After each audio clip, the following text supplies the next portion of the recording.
Assalamualaikum warahmatullahi wabarakatuh. Waalaikumsalam warahmatullahi wabarakatuh. Innal hamdalillah nahmaduhu wa nasta'inuhu wa nastaghfiruh wa na'udzu billahi min shururi anfusina wa min sayyiati a'malina. May yahdihillahu fala mudilla lahu wa may yudlil fala hadiya lahu. Asyhadu an la ilaha illallah wahdahu la syarika lahu wa asyhadu anna Muhammadan abduhu wa rasuluh. Allahumma salli wa sallim wa barik ala Muhammadin wa ala alihi wa ashabihi wa mawala amma ba'd. Bapak Ibu jamaah salat subuh Masjid Al-Islam rahimahullah. Alhamdulillah, segala puji hanya milik Allah Subhanahu wa taala. Subuh hari ini kita ditakdirkan untuk kembali berkumpul melaksanakan sholat subuh berjamaah. Kemudian kita langsung dengan kajian beberapa menit. Kemudian salam dan selawat kita sampaikan kepada Nabi kita, Nabi Muhammad sallallahu alaihi wasallam. Bapak-bapak, ibu-ibu, kita lanjutkan penjelasan tambahan dari surat Al-Alaq. Iqra bismi rabbikal ladzi khalaq, khalaqal insana min 'alaq, yang telah menciptakan manusia dari segumpal darah. Bagaimana sudah kita sebutkan, darah asalnya dari mana? Darah itu asalnya dari nutfah, sperma. Kemudian asalnya dari mana? Dari makanan dan minuman, dari usaha manusia hidup di atas dunia ini. Nah, dari situlah Allah mengingatkan, ya ayyuhan nas kulu mimma fil ardi halalan thayyiban wa la tattabi'u khutuwatis syaitan innahu lakum aduwwun mubin. Karena makanan itu dia nanti akan berubah menjadi sulalah atin, sulalah saripati, inti patinya. Tin itu tanah, atau juga bisa bermakna turab tanah. Nah, kemudian saripati tanah ini di mana tempatnya? Disimpan fi qararin makin, di tempat yang paling aman, paling tenteram, paling damai. Qararin makin itu dijelaskan oleh surat Az-Zumar ayat 7. Khalaqakum min butuni ummahatikum khalqan min bi'adatin fi sulmatin salas. Kamu diciptakan di dalam perut ibu itu, diletakkan di dalam 3 lapis. Ada disebut dengan rahim, ada selaput rahim, ada kegelapan rahim. Kalau dalam bahasa biologi disebut dengan premetrium, myometrium, dan endometrium. Nah, disinilah Allah meletakkan bibit janin itu di mana? Kegelapan rahim. Tempat yang aman, tenteram, tenang, teduh. Ya. Sebelum calon roh itu dikirim, calon roh di sana diselesaikan dulu tugasnya. Apa tugasnya? Alastu birabbikum. Persaksian, perjanjian, baiat, sumpah setia dengan Allah.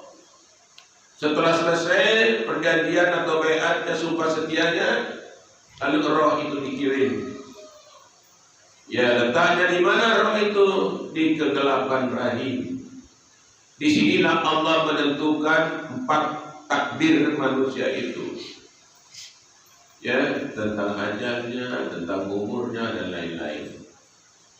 Nah, di sini diletakkan khalqun min ba'di khalqin fi zulumatin salas. Ya, berlapis-lapis ini. Nah, setelah anak sudah selesai di dalam kandungan itu. Lebih rincinya lagi penjelasan di dalam surat Al-Mu'minun itu. Ya. Disebut perinciannya. Setelah selesai menyebut fi qararin makin, tsumma khalaqnal nutfata 'alaqatan fa khalaqnal 'alaqata mudghah fa khalaqnal mudghata idhaman fa kasawna al-idhama lahman tsumma ansha'nahu khalqan akhar fa tabarakallahu ahsanul khaliqin. Ya. Jadi nutfah tadi itu menjadi alaqah, alaqah menjadi mudghah. Mudghah ini menjadi ada tulang belulangnya, lengkap seperti tubuh ini. Maha suci Allah yang telah menciptakan manusia sebaik-baik bentuk. Ya, ini untuk kita. Ayat Quran berbicara, khalaqal insana min 'alaq. Allah telah menciptakan manusia dari segumpal darah. Nah, setelah itu manusia diingatkan lagi. Ini sudah fitrah ini, fitrah Allah illati fataran nasa 'alaiha. Benar-benar sudah fitrah, suci bersih ini. Lalu diingatkan lagi, apa ingatnya? Wallahu akhrajakum min butuni ummahatikum la ta'lamuna syai'an wa ja'ala lakumus sam'a wal basara wal fu'ad kullu ulaika kana mas'ulan. Ingat ketika kamu keluar dari perut ibumu, tidak ada sedikit pun pengetahuanmu. Cuma Allah menitipkan kepada kita potensi. Apa potensinya? Mata, pendengaran, dan hati. Ya, la'allakum tashkurun, agar kamu bersyukur kepada Allah. Bapak Ibu, anak yang baru lahir, anak-anak masih kecil sebelum balik, ini potensinya dititip ke kita. Matanya, penglihatan, dan hatinya dititip. Dia kosong, dia bersih, bagaikan kertas putih, bagaikan meja lilin, kosong betul bersih. Lalu yang mewarnai nanti mengisi ini siapa? Ya ibunya, ya bapaknya, ibu bapaknya. Makanya dalam hadis dikatakan kullu mauludin illa yuladu alal fitrah. Fa abawahu yuhawidani aw yunasirani aw yumajjisani. Setiap anak yang lahir dalam keadaan bersih, suci, maka ibu bapaklah yang membuat dia Yahudi, membuat dia Nasrani, membuat dia Majusi. Ya, tanggung jawab potensi ini. Ya, bagaimana potensinya? Ya ikut Jibril cara mendidiknya. Iqra, ya Muhammad Iqra bismi rabbikal ladzi khalaq. 3 kali diulangkan. Baca. Nabi menjawab 3 kali, tidak bisa. Ya. Lalu Jibril memeluknya. Dengan memeluk, dengan kasih sayang, dengan doa, maka bercerai-berailah rahmat Allah dari langit sana turun ke dalam hati Nabi. Ya, terisilah mata Nabi, terisilah telinga Nabi, dan terisilah hati dan batin Nabi, sehingga Nabi diimla oleh Jibril itu, diimla Iqra bismi rabbikal ladzi khalaq. Ikut Muhammad, diikuti oleh Nabi. Karena apa? Jibril memeluknya. Demikian juga pada hadis lain dikatakan kullu mauludin illa yuladu alal fitrah hatta yubayyin anhu lisanuhu. Setiap anak lahir dalam keadaan suci bersih, sehingga dari lisan bapaknya, lisan ibunya, lisan keluarganya itu akan membentuk watak-watak manusia. Jadi kita hari ini hasil didikan orang dulu. Siapa? Dari bapak kita, dari ibu kita, dari saudara kita. Di sekolah mana kita, sekolah kita bergaul dengan siapa, itu akan mewarnai apa? mata mewarnai, pendengaran mewarnai hati kita. Ya, itu Al-Quran menggambarkan tentang kita ini semua.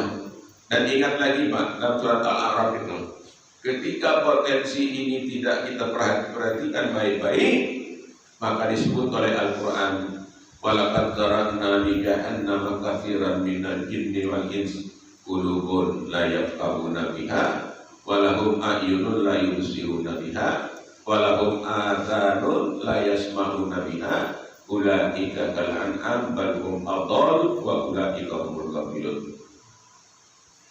Sesungguhnya kayu bakar neraka jahanam itu terdiri dari manusia dan jin. Manusia yang diberi hati, hatinya tidak digunakan untuk memahami keagungan dan kebesaran Allah. Diberi telinga, telinga tidak mau mendengar perintah-perintah Allah. Diberi mata, mata tidak mau mengambil pelajaran dari penglihatan kehidupannya tentang keagungan dan kebesaran Allah. Ulaika kal an'am, mereka seperti hewan ternak. Bal hum adall, bahkan mereka lebih sesat dari hewan ternak. Ulaika humul ghafilun, subhanallah, mereka lah orang-orang ghafil, orang-orang yang lalai.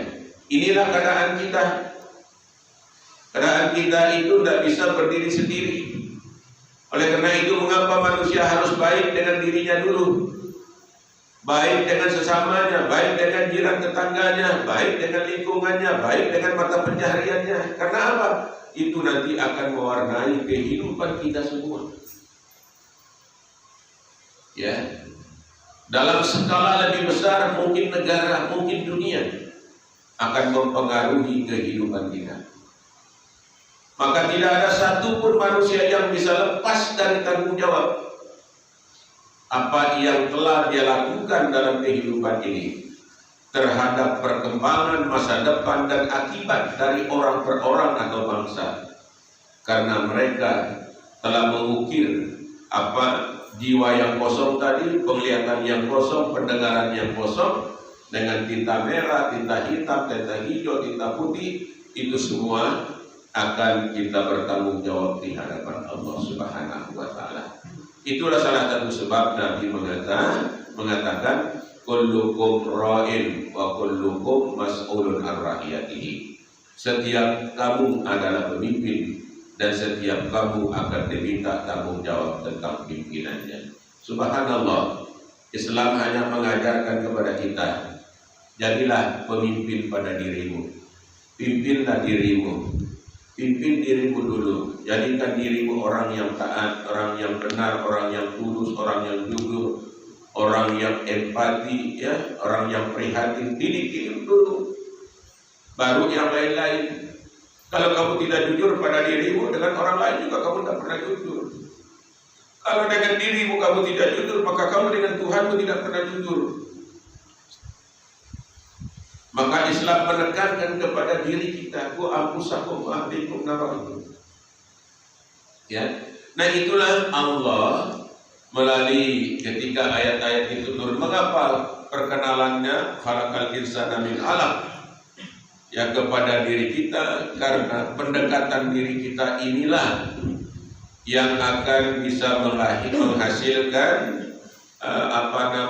pemahaman tentang Tuhan yang Maha Besar, Allah yang Maha Agung, Allah yang telah menciptakan segala-gala dalam kehidupan. Allah memulai dari diri kita, karena sesuai dengan hadis-hadis lain yang mengatakan, kalau Allah Ta'ala berfirman Allah kepada Nabi Muhammad, inni wal ins wal jin lafi naba'in alim. Wahai Muhammad, sesungguhnya aku Allah ini, manusia dan jin, lafi naba'in alim, dalam pemberitaan yang maha agung, maha besar. Semua isi bumi langit berbicara tentang manusia, berbicara tentang aku, berbicara tentang jin. Ya. Kemudian akhluqu wa ya'budu ghairi. Tetapi manusia itu dia tahu bahwa aku yang menciptakan dirinya. Tetapi betapa banyak manusia yang tidak mau menyembah kepadaku. Udzkuru yashkuru ghairi. Aku yang melimpahkan rezeki nikmat kepadanya, berlipat-lipat ganda, bahkan tidak bisa dihitung. Tapi betapa banyak manusia yang tidak mau bersyukur kepadaku.